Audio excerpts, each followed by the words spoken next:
ವಿಶ್ವವಿಖ್ಯಾತ ಮೈಸೂರು ದಸರಾಗೆ ಸಕಲ ಸಿದ್ಧತೆಗಳಾಗಿದೆ. ಇದರ ಮೊದಲ ಹಂತವಾಗಿ ಈಗಾಗಲೇ ಬೆಳಗ್ಗೆ ವೀರನ ಹೊಸಳ್ಳಿಯಿಂದ ಬೀಳ್ಕೊಡುಗೆಗೊಂಡಂತಹ ದಸರಾ ಆನೆಗಳು ಮೈಸೂರಿಗೆ ಆಗಮಿಸಿರ್ತಕ್ಕಂಥದ್ದು. ಈಗ ನೀವು ನೋಡ್ತಾ ಇರ್ಬೋದು, ಮೈಸೂರಿನ ಅರಣ್ಯ ಭವನಕ್ಕೆ 9 ಆನೆಗಳು ಕ್ಯಾಪ್ಟನ್ ಅಭಿಮನ್ಯು ನೇತೃತ್ವದಲ್ಲಿ ಈಗಾಗಲೇ 9 ಆನೆಗಳು ಕೂಡ ಮೈಸೂರನ್ನು ಸೇರಿದೆ ಅಥವಾ ನಾಡನ್ನು ಸೇರಿದೆ ಅಂತೇಳಿ ಕೂಡ ತಪ್ಪಾಕಿಲ್ಲ.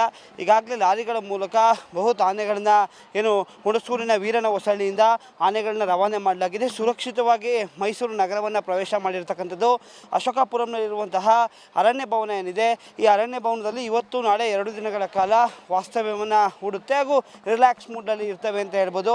ಈಗಾಗಲೇ ಸೂಕ್ತವಾಗಿ ಸಾಕಷ್ಟು ಭದ್ರತೆಯನ್ನು ಈಗಾಗಲೇ ಕೊಡಲಾಗಿರ್ತಕ್ಕಂಥದ್ದು. ಹಾಗೂ ಭಾಳ ಪ್ರಮುಖವಾಗಿ ಈ ಆನೆಗಳೇನಿದೆ, ಈ ಆನೆಗಳು ಸಾಕಷ್ಟು ಸೂಕ್ಷ್ಮ ಜೀವಿಗಳಾಗಿರ್ತಕ್ಕಂಥದ್ದು. ಹೀಗಾಗಿ ಅದು ನಿಯಂತ್ರಣ ಮಾಡೋದ್ರಲ್ಲೂ ಕೂಡ ಅರಣ್ಯ ಇಲಾಖೆಯ ಸಿಬ್ಬಂದಿಗಳು, ಕಾವಾಡಿಗರು, ಮಾವುತರು ಕೂಡ ಸಾಕಷ್ಟು ರೀತಿಯಾದಂತಹ ಸರ್ಕಸ್ಸನ್ನು ಮಾಡ್ತಾ ಇರ್ತಕ್ಕಂಥದ್ದು.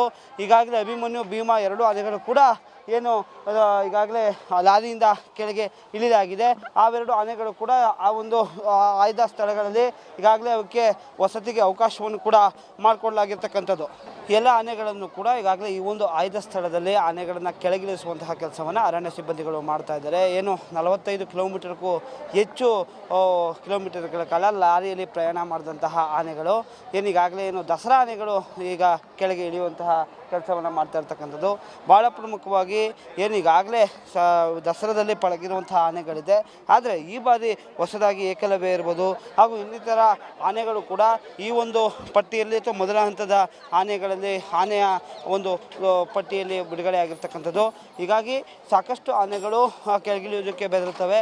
ಆದರೆ ಇನ್ನುಳಿದಂತಹ ಈ ರೋಹಿತ ಇರ್ಬೋದು ಅಥವಾ ಅಭಿಮನ್ಯು ಇರ್ಬೋದು, ಭೀಮಾ ಇರ್ಬೋದು, ಹೀಗಾಗಿ ಹಳೆಯ ಆನೆಗಳಿದೆ. ಇವೆಲ್ಲವೂ ಕೂಡ ಸಾರಾಸಗಸಾಗಿ ಈ ಒಂದು ನಗರ ಪ್ರದೇಶದ ವಾತಾವರಣಕ್ಕೆ ಹೊಂದ್ಕೊಂಡಿರ್ತಕ್ಕಂಥದ್ದು.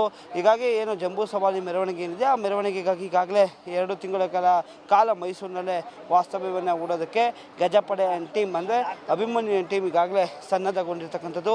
ಈ ನಿಟ್ಟಿನಲ್ಲಿ ಈಗಾಗಲೇ ಸಾಕಷ್ಟು ರೀತಿಯಾದಂಥ ಸಿದ್ಧತೆಗಳು ಕೂಡ ಮಾಡಿಕೊಳ್ಳಲಾಗಿದೆ. ಈಗಾಗಲೇ ಬಂದಿರುವಂತಹ ಆನೆಗಳು 2 ದಿನಗಳ ಕಾಲ ಈ ಒಂದು ಜಾಗದಲ್ಲಿರ್ತವೆ. ನಂತರ 23ನೇ ತಾರೀಕು ಮೈಸೂರು ಅರಮನೆ ಪ್ರವೇಶವನ್ನು ಮಾಡಲಾಗುತ್ತೆ. ಹೀಗಾಗಿ ಸಾಕಷ್ಟು ಸಕಲ ಸಿದ್ಧತೆಗಳು ಕೂಡ ಆಗಿದೆ ಅಂತಲೇ ಹೇಳ್ಬೋದು. ಕ್ಯಾಮ್ರಾಮನ್ ಸತೀಶ್ ಜೊತೆ ಯಶಸ್ 30 ನ್ಯೂಸ್ ಕನ್ನಡ, ಮೈಸೂರು.